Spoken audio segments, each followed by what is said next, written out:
Baoura, on en vient à ce décret pris par le président de la transition, un décret qui suscite de la polémique. Allez-y, Manu. Justement, pour parler du processus que les facilitatrices ont engagé, parce que c'est de cela dont on parle finalement, c'est vrai, vous avez demandé une plénière pour en débattre. Il y a quand même aussi le fait que il semble que, si mes informations sont bonnes, vous aviez transmis un écrit et puis une liste également de partis politiques qui sont d'accord avec vous sur ce principe. Mais j'apprends aussi quand même, si j'ai échangé avec d'autres leaders, d'autres représentants d'organisations à ces cadres, qui font partie de cette liste, mais qui ont répondu quand même au format qui a été proposé par les facilitatrices. On parle d'ailleurs je pense de 25 représentants de coalitions de fêtières qui ont répondu au format 25 sur 37, oui. Et qui, semble-t-il, le processus se poursuit, il continue à répondre par rapport au format sans exiger évidemment la plénière comme vous. Est-ce que vous ne vous sentez pas de ce point de vue minorisé finalement? Et puis sur une lettre qui vous aurait été également adressée par les facilitatrices, ouais. je vais tenter de vérifier ça avec oui. elles.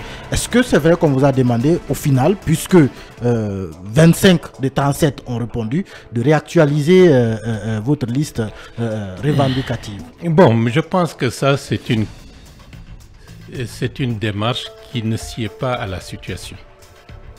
Est-ce que oui ou non, pour un cadre dit de dialogue interguinéen, la plénière n'est pas le lieu par excellence où, sans cache-cache, on peut discuter des problèmes du pays? Sans cache-cache. Si vous voulez que les choses...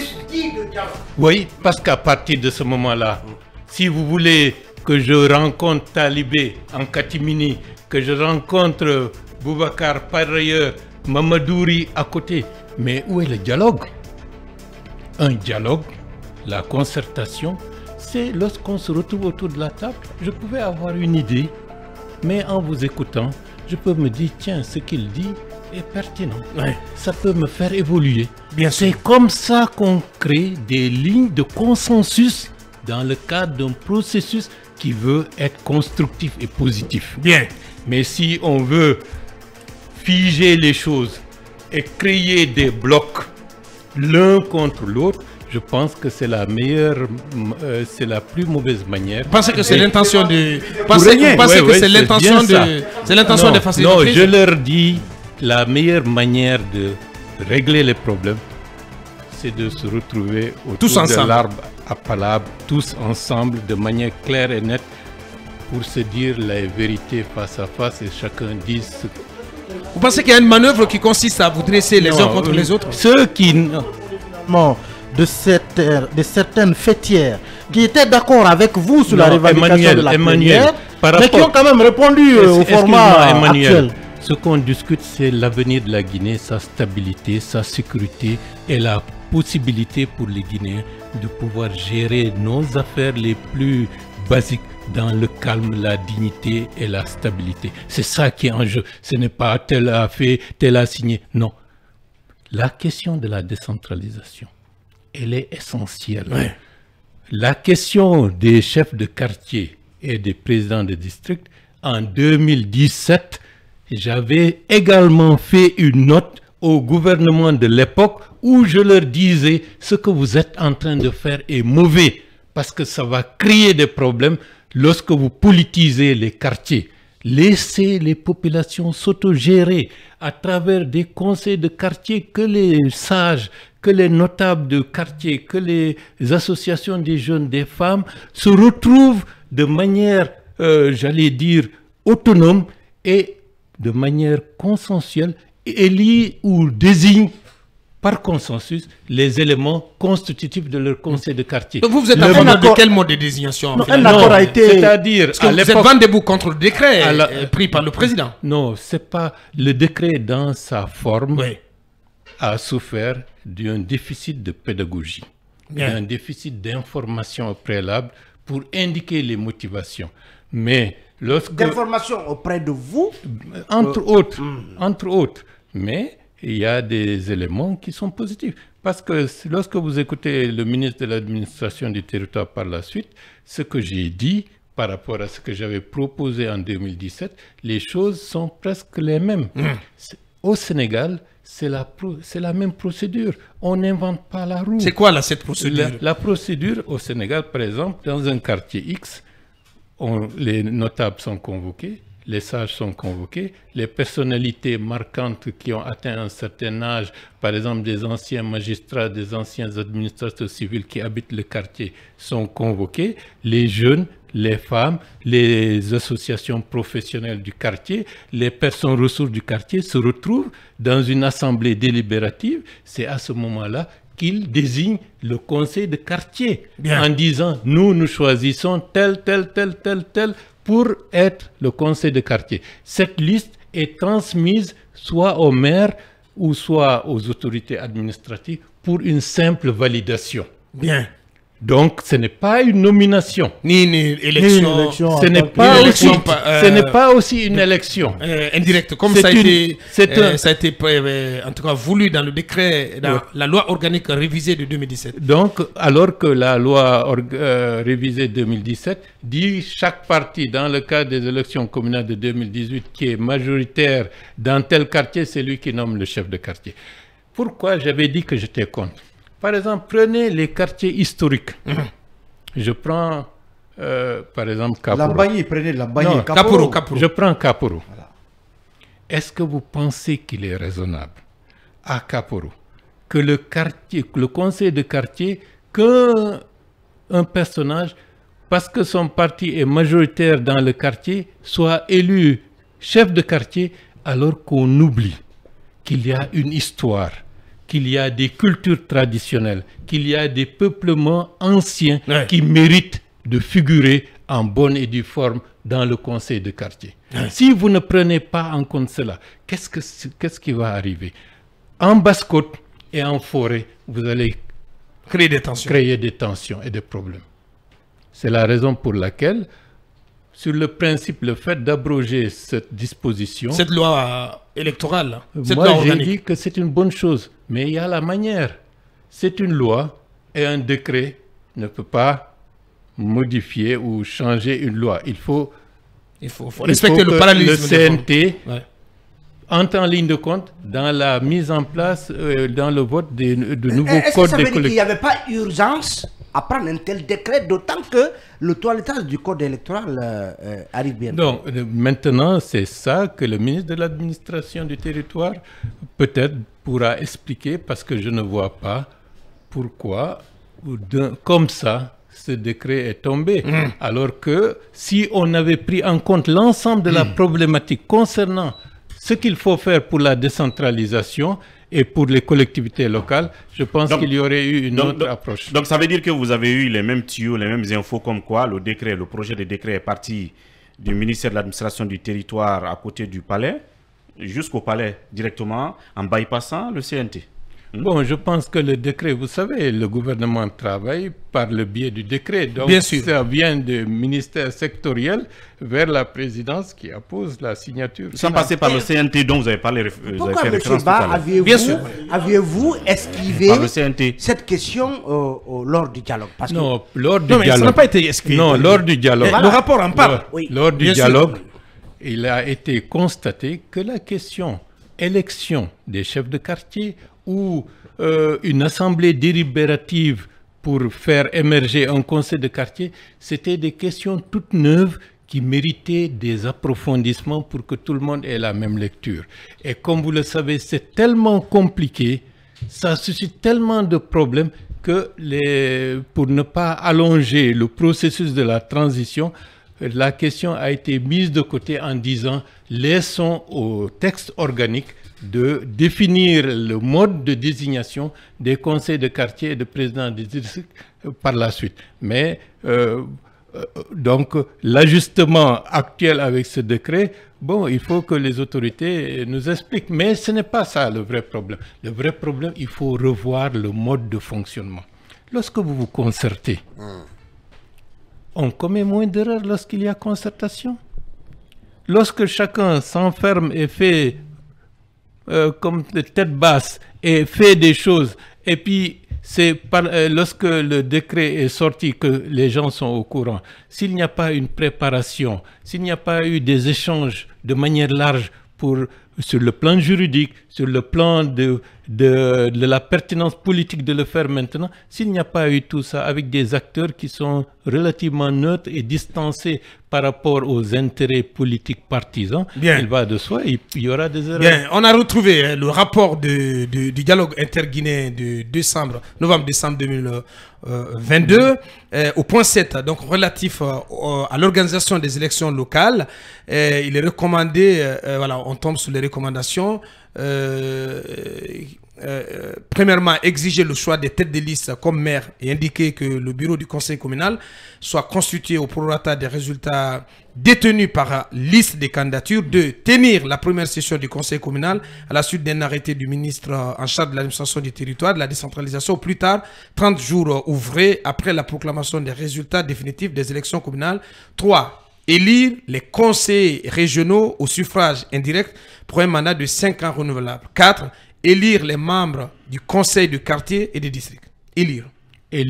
C'est ça la recommandation. Non, donc la question n'a pas été renvoyée à plus tard. Non, les questions, ça m'étonnerait que ce soit... Mais c'est dans le rapport. Non, mais il faut revoir ça. Ça n'a pas été... Je me souviens bien, puisque j'étais dans la salle. J'ai le rapport sous les yeux quand même, qui a été publié par Guinée News. Non, ça, l'élection des chefs de quartier n'a jamais été discuté. Monsieur, pourtant, c'est le rapport final du cadre de dialogue inclusif et interguinéen remis au président de la transition. Il faut qu'on revoie le texte. Moi, j'ai envie de vous faire réagir à ces propos de Mme Makale qui disait que peut-être que, puisqu'il y a un arrêté qui doit être pris par le ministre de l'administration du territoire, peut-être que certaines inquiétudes soulevées par le décret du président pourraient être réglé au niveau de cet arrêté. Est-ce que cela n'exclut pas de facto toute idée d'une annulation, d'une abrogation du décret? Bon, vous savez, ce qu'ils ont fait en 2017 était une mauvaise chose. L'élimination de ce qui était mauvais est une bonne chose. Mais la manière de l'éliminer et de trouver une autre alternative, il faut faire attention que ce soit bien compris, bien explicité pour que tout le monde ait l'esprit tranquille. Ça a souffert de manque d'information et de pédagogie.